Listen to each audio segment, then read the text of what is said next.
여러분 예쁘게 찬양해요.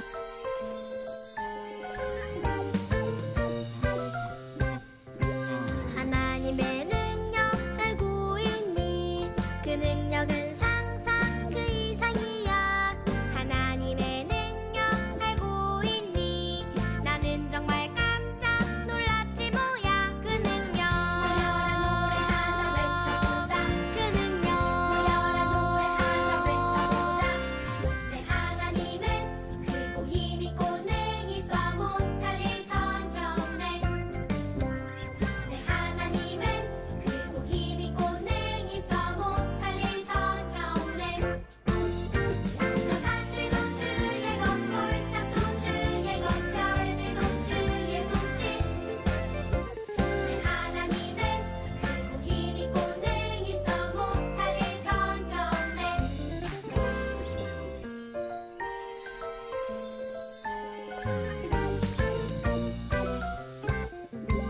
하나님의 능력 알고 있니?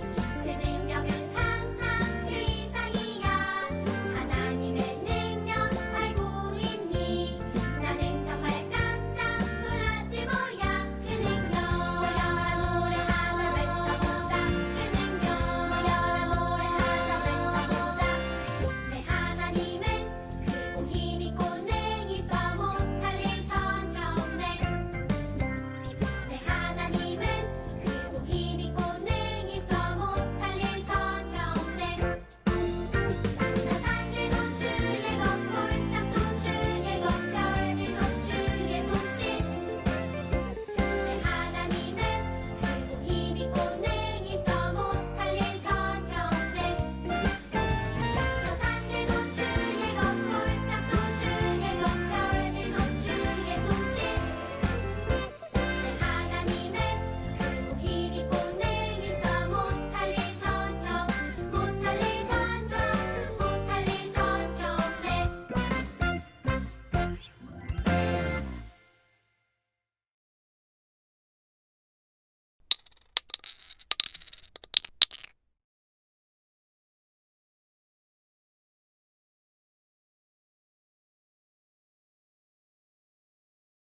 노아는 아들들과 아내와 며느리들을 데리고 밖으로 나왔습니다.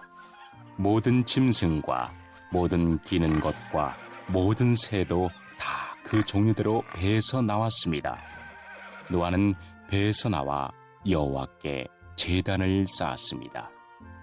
노아는 깨끗한 새와 짐승 가운데서 좋은 것을 골라 제단 위에 태워드리는 제물인 번제물로 바쳤습니다. 여호와께서 그 제물을 기뻐 받으시고 마음속으로 말씀하셨습니다. 다시는 사람 때문에 땅을 저주하지 않을 것이다. 사람의 생각은 어릴 때부터 악하지만 이번처럼 땅 위의 모든 생물을 멸망시키는 일을 다시는 하지 않을 것이다. 이제 설교 시간이에요. 주신 말씀을 가슴 속에 새기면서 들어볼까요? 샬롬. 아자함으로 예배하는 모든 가정에 하나님의 은혜가 풍성하기를 바랍니다. 겨울방학이 시작됐습니다. 우리 친구들 어떻게 잘 지내고 있나요? 평상시 같으면 아침 7시 반, 8시에 일어나서 학교 가야지 하고 준비했던 친구들이 이제는 9시, 10시, 어떤 친구는 11시까지 이불 속에 꼭 숨어 있는 친구도 있어요. 그리고 얼른 자라 라고 하는데 엄마 아빠 몰래 숨어가서 아주 늦은 밤에 자는 친구들도 있습니다.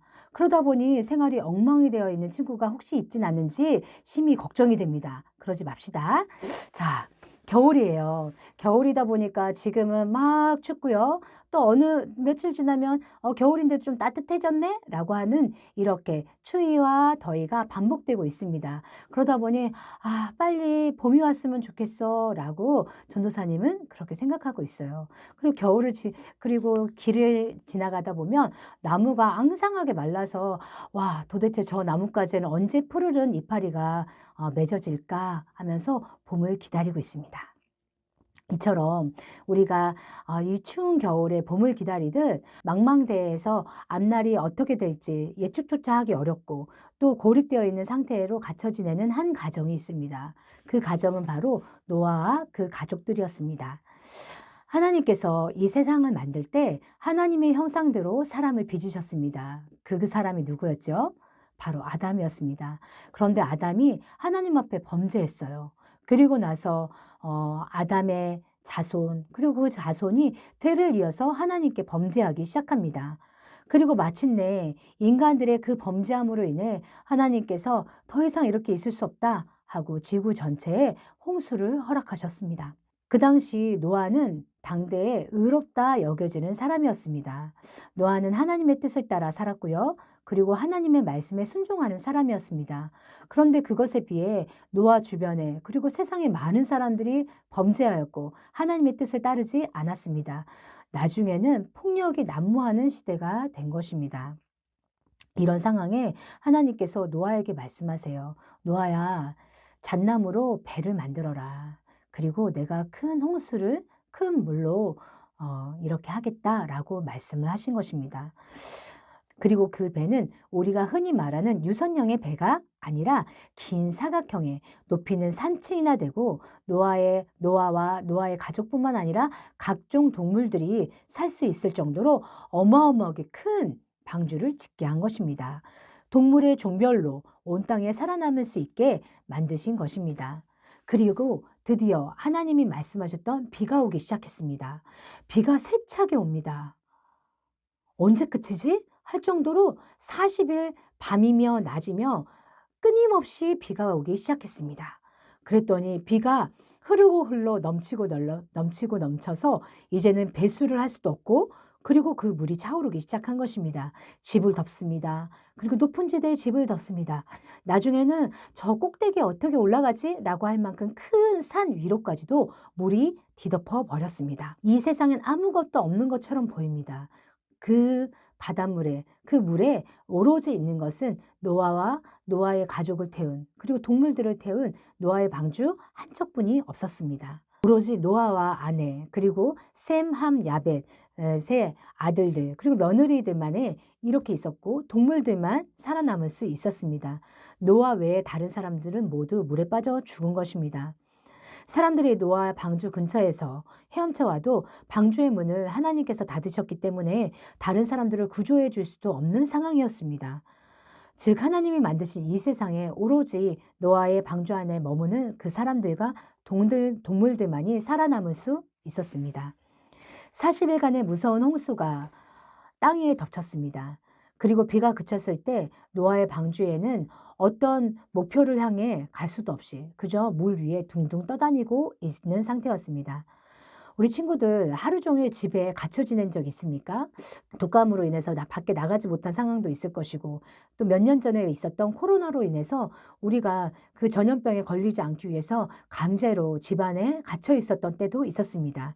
밖에 나가서 친구들하고 놀고 싶은데 또 놀이터에 가서 미끄럼틀 타고 싶은데 그렇게 나갈 수 없는 그 상태. 얼마나 답답하고 또 너무나 어려운 시절을 우리는 경험을 했었던 것입니다. 이처럼 노아의 방주는 밖에 전염병이 없는데도 불구하고 사방에 물이고 땅을 밟아볼 수도 없었기에 망망대해 둥둥 떠다니는 신세가 된 것입니다. 땅을 밟을 수 있다는 기약도 없이 물 위에 떠 있어야 하니 얼마나 막막했을까요? 얼마나 답답했을까요?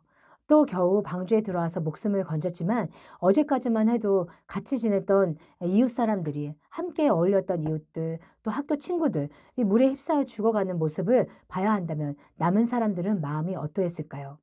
너무나 처참하고 자신 또한 언제 죽을지 모른다는 공포에 휩싸여 있을지도 모릅니다. 하나님은 노아와 그 방주 안에 있던 사람들 그리고 들짐승들 가축들을 기억하셨습니다. 그리고 바람을 불기 시작한 거예요. 바람을 불자 점차 물이 빠지기 시작했습니다.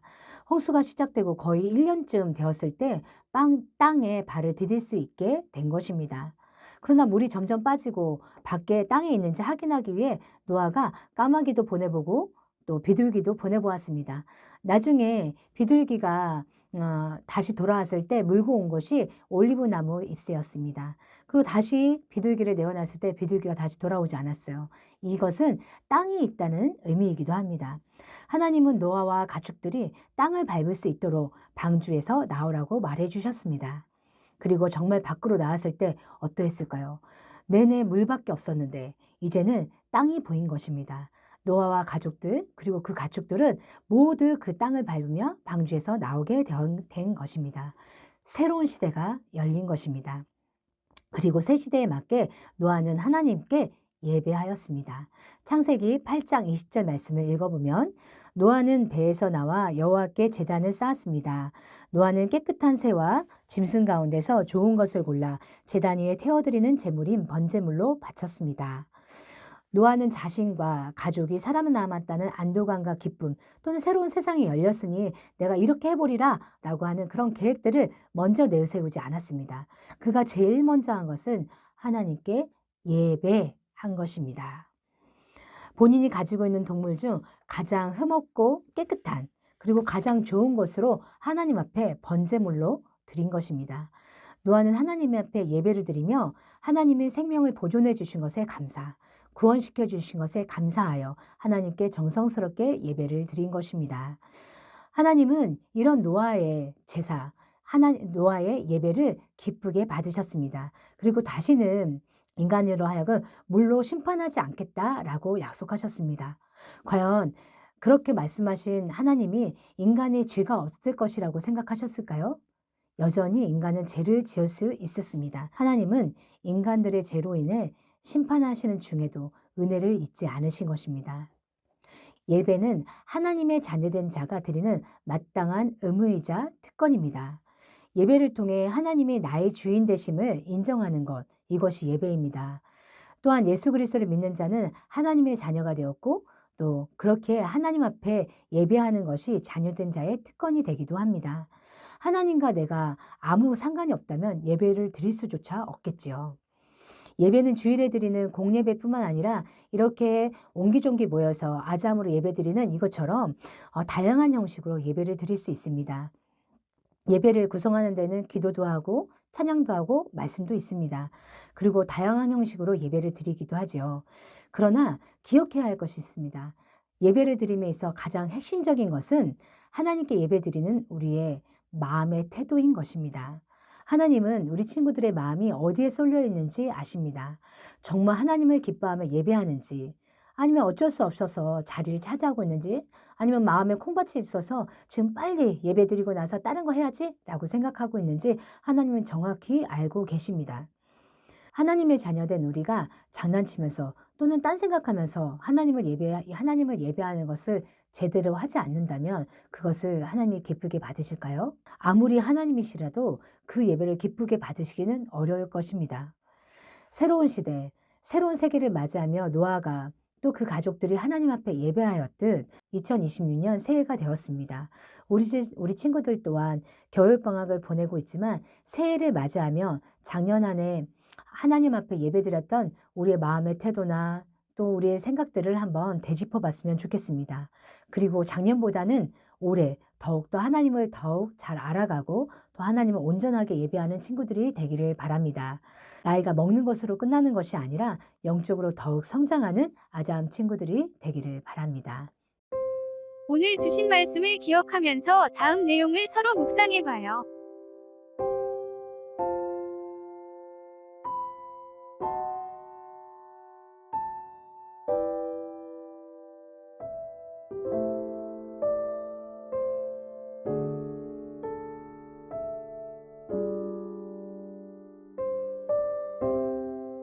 이제 주님께서 주신 기도로 예배를 마치겠습니다. 정성껏 마음 모아 기도합시다.